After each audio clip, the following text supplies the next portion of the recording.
Бұл компанияны құру идеясы туралы, алғашқы қадамдар, алғашқы жобалар туралы айтып берсеңіз. Бір уақытта жасалған зат емес, ол дейтін сөйтіп жылдан жылға күшімізді нығайтып, сөйтіп өскен компания. Президентіміздің қатысуымен сондай бір іскер деген марапатқа ие болдық. Жұмысқа алар кезінде ең соңында мұнағы бәрін утверждать етіп келген кезде бәрін өзім жеке қабылдауымды өткіземін әрбір адаммен. Жаңаөзен қаласында ойын сауық кешенін салып жатырық. Сол тұрғындарға халық фондының тапсырысы бойынша өзім компаниямда қағидам манағы абыройлық, шындық, тазалық сол болса, сол бірінші ретте тұр деп ойлаймын. Өзім даже как адам ретінде.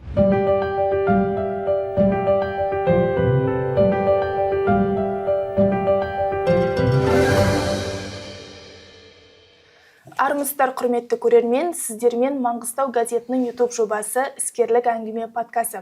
Біздің кезекті қонағымыз М-Строй-Транс құрылыс компаниясының құрылтайшысы, бас директоры Бекзат Нысанұлы.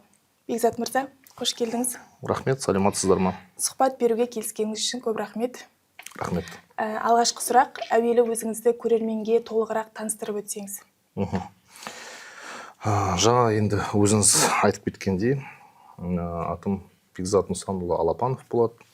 Осы М-Строй-Транс мекемесінің енді бас директоршы, құрылтайшысы боламын. Енді жалпы бүгін енді кәсіп негізінде кездесіп отырық. Сол себепті біз енді манағы М-Строй-Транс бойынша кішкене айтып кетейін. Біздің мекемеміз енді осы 2008 жылы құрылды. Біз мекеменің құрылыс компаниясы ретінде өзімізді жариялаймыз. Өзіміздің қазіргі уақытта бірінші санатты өзіміздің құрылыс монтаж жұмыстары бойынша өздеріміздің алған манағы лицензияларымыз бар. Және де одан басқа тау кен ашу бірінші класты лицензияларымыз бар. Манағы компания енді қазіргі уақытта өзі заманға сай дамып келе жатқан құрылыс компаниясы. Біз енді осы Маңғыстауда тіркелген, жан-жақты қалада енді филиалдарымыз бар, өзіміздің өндірістік базаларымыз бар, өзіміздің заманауи техникаларымыз бар. Әрбір қызметкерлерімізге біз дейтін манағы айтқандай өзіміздің өндірістік базамыздың ішінде асханаларымыз, жатақханаларымыз бар. Сол сияқты қазіргі заманда біздер дейтін Маңғыстаудан жаңағы өзіңіз енді бүгін шақырып отқан бір себебі ретінде осы жылы манағы үкіметтен біздің президентіміздің қатысуымен сондай бір іскер деген марапатқа ие болдық. Сол біз сол марапатқа алғанымызға өте қуаныштымыз. Сол енді біздің айтып отқан жаңа мекемеміздің өзінің бір еңбегі деп есептейміз. Жаңа өзіңіз айтып өткендей М-Строй-Транс компаниясы 2008 жылы құрылды. Сол уақытқа қарай кішкене барсақ. Бұл компанияны құру идеясы туралы, алғашқы қадамдар, алғашқы жобалар туралы айтып берсеңіз. Бұл компания 2008 жылы құрылды. Енді басында любой айтады ғой, бұл жаңа бизнес болған кездерде енді жаңа манағы құрылыс компаниясын ашамыз деп сөйтіп жоспарлап бастаған кезде, ол кезде енді мекемемізде ешқандай манағы құрылыс техникаларда болған жоқ. Сосын біздер дейтін ол кездерде үлкен қиыншылықтарда болды. Ол жерде енді мысалға ол кезде уже дамып жүрген үлкен құрылыс компаниялар ол кезде көп болды. Бізге енді қиыншылықтар болды. Мысалға, бірақ соған қарамастан біз жақсы команда жинақтап өзіміз дейтін жайлаптан айтады ғой, баспалдақпен жайлап көтеріліп, бір техника алып, екі техника алып, сөйтіп қазіргі өзіміздің мекемемізден 30-тан астам құрылыс техникаларымыз бар.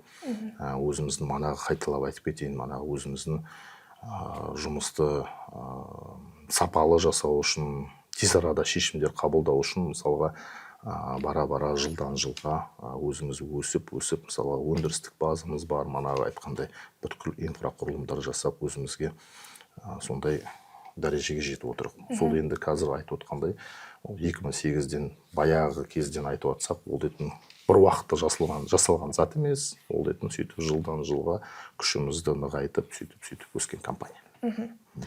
Өзіңіз айтып кеттіңіз, жаңа бірнеше қалада филиалдар бар деп. Қай қалалар екенін нақты айта аласыз ба? Да, біз дейтін негізінде өзіміз дейтін жалпы Алматы қаласында филиалымыз бар, өзіміздің официальнан, бірақ мен манағы айтып кеткен филиал деп, ол дейтін бізде манағы өндірістік базалар дейді ғой. Өндірістік база ретінде мысалға біздің Ақтау қаласында өндірістік базамыз бар, өзіміздікі Алматы қаласында өндірістік базамыз бар, Атырау қаласында және Баутина осы манағы мекен-жай осы жерде Маңғыстау облысында.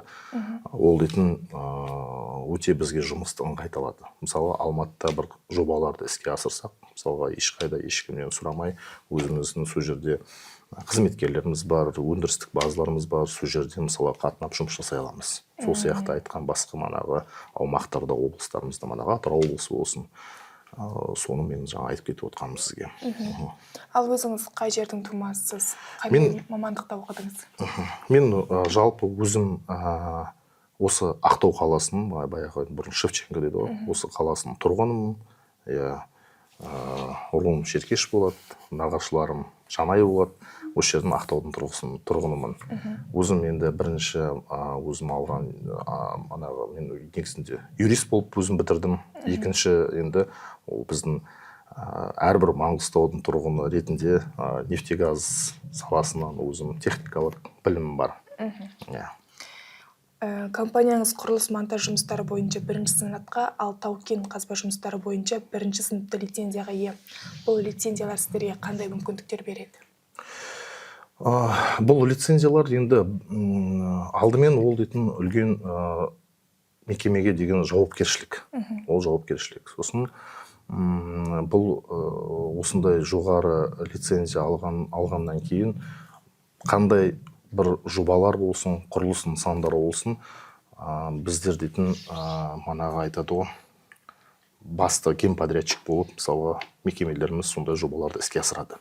Өте бір қиын жобалар бар, манағы айтады ғой, нестандартнылар бар, соларды шешуге, мысалға, біздің уже өзіміздің қабілетіміз бар, өзіміздің манағы айтқан опытымыз бар деген сияқты сондай мүмкіндіктер береді. Компанияның заманауи техника паркі бар. Бұл техникалық базаның сіздерге беретін артықшылығы қандай? Енді ол былай айтып кетсек, өз сөзімізбен айтып кетсек, енді мысалға бір құрылыс жобаны іске асырып жатқан кезде, әрбір құрылыс мекемесі болсын, ол құрылысты біз енді бизнеспен айналысамыз, ол құрылысты манағы сметасына сәйкес ақшасын тиімді жұмсауды бәрі қолдайды.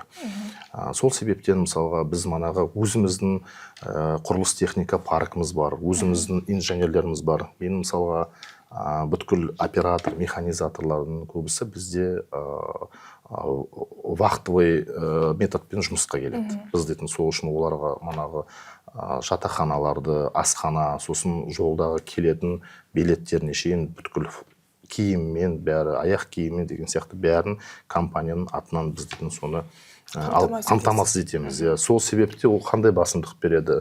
Ол басқа жұмыстарды жасаған кезде біз дейтін көбінесе анандай арендаға алып, басқа жерден техника іздеп, сөйтіп уақыт жоғалтпаймыз. Бір жерден мысалға соған артық шығын шығармаймыз. Бәрі өзіміздің мамандарымыз бар, техникаларымыз бар. Сол үшін манағы тез арада жұмыстарды бітіруге соған артықшылық береді деп ойлаймын. Сіздің ойыңызша қазіргі таңда азаматтық немесе өнеркәсіптік құрылыс бағыттарының қайсысы басым? Мен енді біздің мекеме қазіргі кезде біз сол өнеркәсіптік құрылыс бағытына кішкене бетімізді бұрып жүрік. Себебі ол неге? Өнеркәсіп құрылыс бағытында жұмыс жасағанда тапсырыс берушілер көбінесе ол ірі компаниялар. Мұнай саласында болсын, басқа саласында болсын ірі компаниялар. Олар дейтін өздерінің манағы қойған талаптар бар, стандарттар бар манағы өнеркәсіптік қауіпсіздік жағынан, басқа жағынан да мысалы. Сол үшін бізге ол өте қызықты. Мысалға жай көп пәтерлі үй салғаннан гөрі өндірістік манағындай құрылыстарды жасаған өте қызықты. Дамуымызға себебі ол стандартты өзімізге енгіземіз. Мысалға манағы бұрынғы бір айтып кетсек, мысалы бұрынғы жылдары Теңге Шевройлда расширение болыпты, FGP проект дейтін кезде, мысалға біз итальяндық компаниялармен жұмыс жасадық. Сол кезде олардың манағы ТШО-ның өзінің стандарты бар. Өнеркәсіп қауышының өте қатаң стандарттар. Басында біздер енді Маңғыстау компаниясы оғасын енді көбісі ондай стандартпен жұмыс жасамайды ғой. Сол себептен ана жерге барғанда сондай тәжірибе аласын, сол стандарттарды уже өз компанияңға егізесін, сол үшін сондай жаңа өзімізге сондай бағытта жұмыс жасағымызды жақсы көреміз. Өнеркәсіп именно құрылыс бойынша. Ал енді осы 15 жылдан астам уақыт ішінде бірнеше жобаларды сәтті жүзеге асырған шығарсыздар. Солардың ішінде ең есте қалған күрделі жобалар бар ма? Жалпы жүзеге асырған ірі жобаларыңыз туралы айтып берсеңіз. Енді бізде жасалған ірі жобалар көп. Жалпы енді әрбір оны айтып не істеймін, бірақ енді осы жаңадан жасалған жобаларды айтып кетуге болады. Мысалға, осы жылы өзіңіз білесіңдер, мысалға мына қалада әп-әсем сауда ойын орталығы ашылды, Саяпарк деген.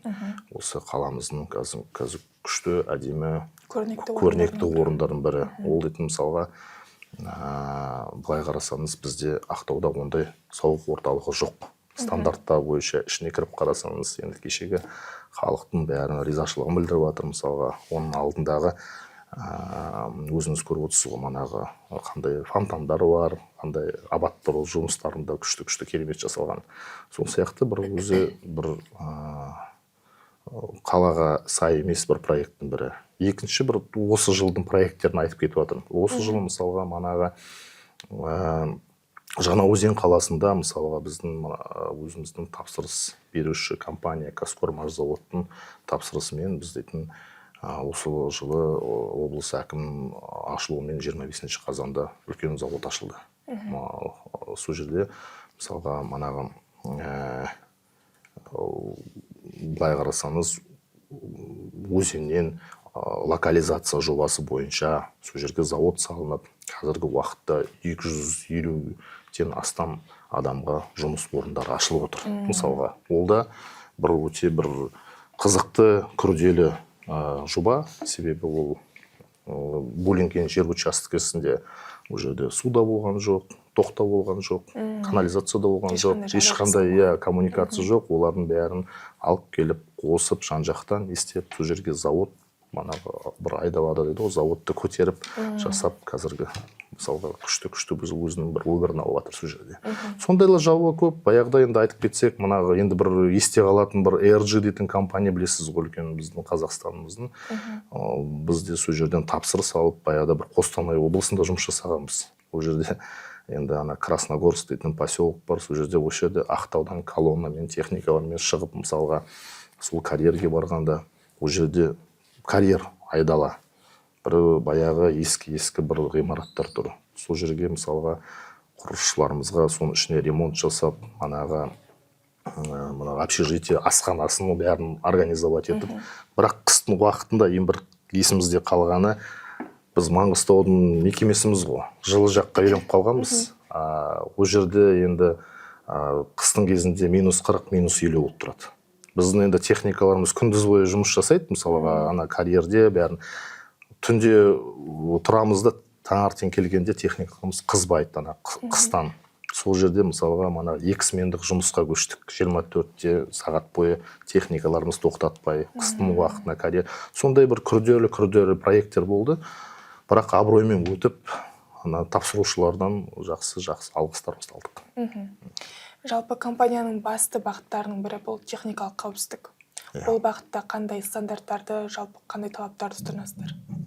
Біз жаңағы айтып кеткенде, біз дейтін енді техникалық қауіпсіздік, ол дейтін бізде енді ол енді бастапқы бас негіз деп ойлаймын. Себебі ол дейтін бізге адамның өмірі, адамның қауіпсіздігі бірінші орында. Сол себепте бізде бүткіл стандарттар бәріне сәйкес келеді. Өзіміздің компаниямыздың қызметкерлері, инженерлеріміз бар, сол қауіпсіздік техника бойынша бүткіл обучение жүргізілетін манағы өзінің керек манағы сертификаттарын бәрін обучениесін өткізіп жүреміз. Бізге себебі қауіпсіздік ол дейтін манағы айтқандай ірі мекемелермен бұрын сондай жұмыстарымызды жасап, сол жерден тәжірибе алып, сондай стандартты енгізуге біз сондай жұмыстарды жалғастырып отырмыз әрқашан. Қазір қол астыларыңызда қанша адам жұмыс жасайды? Қазіргі уақытта бізде енді 100-ге таман жұмысшы бар. Ол енді манағы әрбір проекттерге байланысты болады. Ол енді былай ашығын айтсақ, үлкен ірі проекттер жылдары болады, бір 3-4 проектті қатарынан жұмыс жасап жатамыз. Ол кезде енді адам саны көбейеді. Қазіргі уақытта енді біз бітіріп 100-ге таман адам жұмысшы, ол манағы операторлармен, бәрімен, механизатор, инженерский составтар бәрімен бірге қосқанда.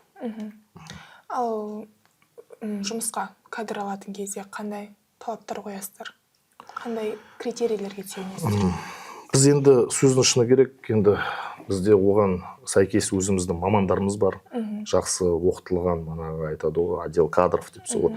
Өздері, конечно, бірақ мен әрбір инженер болсын, басқа бір маман болсын, сол манағы жұмысқа алар кезінде ең соңында манағы бәрін утверждать етіп келген кезде бәрін өзім жеке қабылдауымды өткіземін әрбір адаммен. Сол себепті енді бірінші мен өзім айтып отырмын, мен жақсы көретінім өз маман өзінің жұмысын терең білу керек. Терең біліп, мысалға сіз инженер құрылысшысыз ба, құрылыс жағынан білуіңіз керек. Сіз манағы инженер проектировщисіз ба, проектировка жағынан жақсы білуіңіз керек. Сол даже манағы айтып кететін манағы даже автоэлектрик болсын мысалға, сол электр жұмысы, ол өз маманын жақсы білу керек мысалға. Сол сияқты біз дейтін ол жерлерге өте қараймыз, мықты қараймыз, себебі дейтін ол мамандардан үлкен ол дейтін айтады ғой, зависит дейді ғой, мысалы әрбір маманнан өзінің жұмысын дұрыс жасап білсе, ол дейтін компанияға үлкен үлесін қосады. Сол себептен біз дейтін өте қатаң қараймыз. Бізде манағы кадровый служба бар, біздің менің орынбасарым бар, орынбасарынан кейін өзім қабылдаймын, бірнеше этаптан өтеді. Ал қазіргі таңда қандай жобаларды жүзеге асырып жатсыздар? Дәл қазіргі уақытта? Иә, қазіргі уақытта біздер дейтін манағы енді айтқан манағы заводымызды осы 1 ай болып бітірдік. Енді қазіргі тоже бір Жаңаөзен қаласында ойын сауық кешенін салып жатырық. Сол тұрғындарға халық фондының тапсырысы бойынша осы жылы бастап кеттік. Қазіргі уақытта құрылыс жұмыстары жүргізіліп жатыр. Оны енді бұйыртса келесі жылға бітіреміз деген жоспар қойып отырық. Жақында іскер премиясын иелендіңіздер, бұны бәріміз білеміз. Бұл премиядан кейін компанияның даму бағытында қандай жаңа міндеттер қойып отырсыз? Қандай жоспарлар бар? Біз енді жаңа айтып кеткенде іскер премиясы дейтін біздің мемлекеттен сондай жоғары баға алғаннан кейін, ол дейтін ол мен үшін болсын, менің командам үшін болсын, біздің манағы қызметкерлер әрбір адам, даже манағы операторларға шейін ол дейтін бәрі естіп жатыр, көріп жатыр, бәрі қуанып жатыр. Ол дейтін арғаратай дамуға, мекеменің арғаратай үлесімізді қосуға, жаңа технологиялар пайдаланып, өзіміздің манағы құрылыс бағытында, өнеркәсіп бағытында арғаратай нығайтуымызға ол тағы да бір үлкен күш беріп отыр. Сөздің шыны керек. Мемлекет сізді бағалады ма, сондай деңгейге арғаратай айтады ғой. Біз не должны подвести дейді ғой, сол арғаратай жұмысымызды біз нығайта беруіміз керек. Үлкен бір Қазақстанымыздың ірі бір компаниясы болатынына сенемін. Алдағы 3-5 жылға жоспар туралы айта кетсек, құрылыстағы жаңа инновацияларды енгізу туралы ойыңыз қандай? Біз енді кешеде өзіңіз білесінде Қазақстан Республикасының президентінің тапсырмасы бойынша енді искусственный интеллект дейді, манағы соларды енгізу керек деп не істеп жатыр. Біз дейтін 26 жылдан бастап сондай жобаларды іске асырғымыз келеді. асырамыз да. Біз уже жұмыстан бастадық, определенно сол жерге манағы бір команданы жинадық, сол командалар уже осы жаңа жылдан бастап сол біздің компаниямызға енгізеді. Ол дейтін үлкен алға деген бір бізге табыс жағынан, мотивация жағынан бәрін жүргізеді деп ойлаймын. Сосын енді ары қаратай манағы айтып кеткен біздің енді өзіміздің мекемемізде өзіміздің бетон заводтарымыз бар, өзіміздің металл цехтеріміз бар жасайтын. 3-5 жылдың ішінде сол заводтарымыздың шығаратын өнімдерін бәрін біз 2-3 есе ұлғайтуға соған жұмыстанамыз. Бұйыртса. Кәсіпкер ретінде сізді алға жетелейтін күш не? Және кәсіп бастағысы келетін жастарға қандай кеңес берер едіңіз? Енді жастарға айтатыным, енді қазіргі уақытта біз негізінде бір жақсы заманда өмір сүріп жатырық. Қазір дейтін мысалға бизнеспен айналғысы келетін адамдарға үкімет жағынан да үлкен қолдаулар көрсетіліп жатыр. Сол себептен мысалға қазіргі любой жас балдар бір бизнес ашып, бірдеме жасап қарайым деп, мынаны талпынып, мынаны істеп қарайым қорықпау керек деп ойлаймын. Себебі ол түсінікті адам дейтін болады, қорқады, не істейді, ол дейтін, бірақ любой бизнес болғасын, ол дейтін бәрі бизнесте қиыншылықтар да болады, бірақ еңбек етіп, ары қаратай талпына берсе, адам түбінде жеңіске жетеді деп ойлаймын. Сол себептен жастарға айтатын, ерінбеу керек, білімді болу керек, талпыну керек, ешқай заттан қорықпай бастау керек. Бастамағаннан бірдеме істеп бастап қараған жақсы деген сияқты. Сол сияқты. Сіздер банкротқа ұшыраған жылдар болды ма? Ол қиындықтарды қалай еңсердіңіздер? Біз енді банкротқа ұшыраған жылдықтар болған жоқ. Біздің мекемемізде, бізде енді Аллаға шүкір стабильно жыл сайын компаниямыздың өзіміздің нысан жобаларымыз болып тұрды. Бірақ енді сөздің шыны керек, бастапқы этаптарда енді қазіргі компанияның өзінің қазіргі уақыттың жағдайы мен бұрынғы жағдайға айтуға болмайды. Себебі бастапқы кезде біз кішкентай бірнеше инженерский составпен, бір техникамен, ол кезде манағы оборотты аз, сол сияқты ол кездерде енді ол андай банкротный ситуация деп айтуға болмайды. Ол дейтін жайлап компания өсіп қазіргі уақытта енді осындай деңгейге жетіп отыр. Бірақ ол дейтін қазіргі жетіп біз үлкен деңгейге жеттік деп айта алмаймын. Себебі дейтін әлі жететін белестер көп. Мен өзім мысалға М-Строй-Транс компаниясын енді Қазақстан Республикасы бойынша кем дегенде өте танымал компания ретінде болашақта соны көрем. Соған талпынып жұмыс жасаймыз. Ол сияқты жұмыс жасасақ, еңбек етсек, любой жерде жұмыс табылады деген сияқты. Енді жеке өміріңізге ойсақ, жалпы жеке өмір мен жұмыстың балансын қалай сақтайсыз? Отбасыңыз туралы айтып берсеңіз. Енді мен өзім жанұям бар, жолдасым, 2 балам бар, Даниал, Дамиле деген осы егіздер. Осы Ақтау қаласында тұрады, осы Ақтауда оқиды. Әке шешем бар, олар зейнеткерлер. Бәріміз сол бірге өмір сүреміз, бір шаңырақта өмір сүреміз. Аллаға шүкір бәрі жақсы. Тумаластарым да көбісі осы Ақтауда. Бәрі жақсы. Менің отбасым әрқашанда мені қолдап жүреді. Енді ол да бір отбасы жағынан манағы айтады ғой, ол да бір үлкен тірек, үлкен тоже мотивация. Сол сияқты өсіп келе жатқан балдарымға да біз үлгі болуымыз керек. Сол себептен енді бірінші уақытта енді ол да жанұя дейтін үлкен өзіңге деген тірек болады. Балаларыңызды кәсіпке баулайсыз ба, әлде баулу жалпы жоспарда бар ма? Әрбір адам ол дейтін өмірінде кәсіпкер болу керек. Ол қалай түсіндірсем, мысалға бизнеспен айналыспасаң да, мысалға басқа бір ұлттық компанияда жасалсаң да, ары қаратай өзінің түбінде кәсіпкерлік жақсы қасиеттер болған дұрыс деп ойлаймын. Ол кәсіпкерлік дейтін әрбір адам тек манағы бір затты жасап бизнес пайда емес, кәсіпкерлік дейтін ол дейтін ар жағы адамның сана сезімі, басқа бір қиыншылық жағдайлардан қалай шешім табуы деген сияқты. Сол себептен қалаймын, әрине қалаймын. Менің ұлым бар, қызым бар, олар ертең өскенде енді өз жолдарын табады, бірақ енді кәсіпкер болып солай істейміз десе, мен оған тек қуанамын. Енді осы орайда айтып кетсеңіз, кәсіпкер, бизнесмен адамның бойында қандай үш қасиет болу керек? Мен енді ең басты қасиет, мен енді ойлайтыным, ол дейтін адалдық. Ол адалдық, себебі дейтін адал қызмет етсен, манағы тапсырыс берушімен, басқа манағы өзінің манағы партнерлармен, бәрімен если адал жұмыс жасасаң, біздің компанияның стратегиясы сондай. Біз дейтін әрқашанда ашық адал жұмыс жасағымыз келеді. Сол адал жұмыс жасасаң, сол адалдық бірінші орында біз сондай қасиет бар. Екінші орында енді мен дейтін жасап атқан ұжымдастарым бар. Сол ұжымдастарым ішінде мысалға мынағы айтады ғой, командный дух дейтін, мысалға сол ұжымдастардың әрқашанда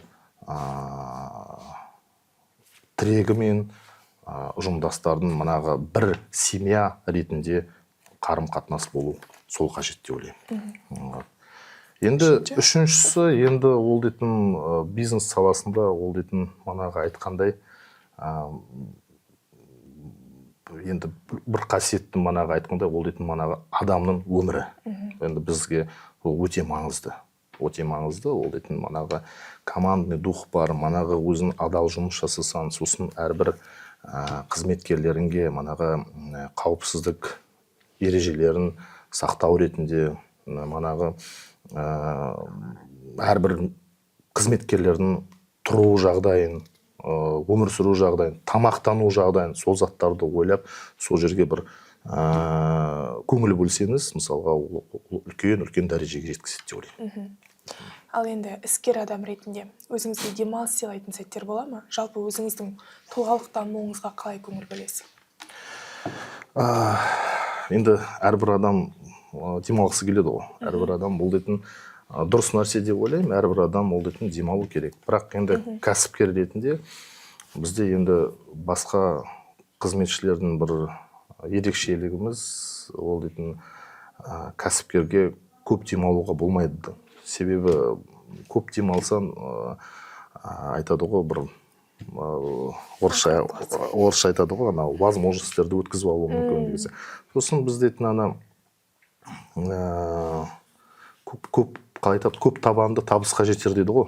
Сол сияқты мысалға ол дейтін өзін аяғымен жүріп, манағы бизнес процесске өзін күшінді жұмсамай көп демалып жүрсең, ол дейтін ар жағында ол дейтін жақсы нәтижеге алып келмейді.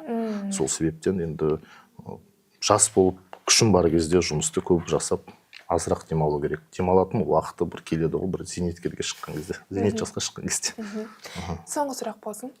Сіздің өмірлік қағидаңыз қандай?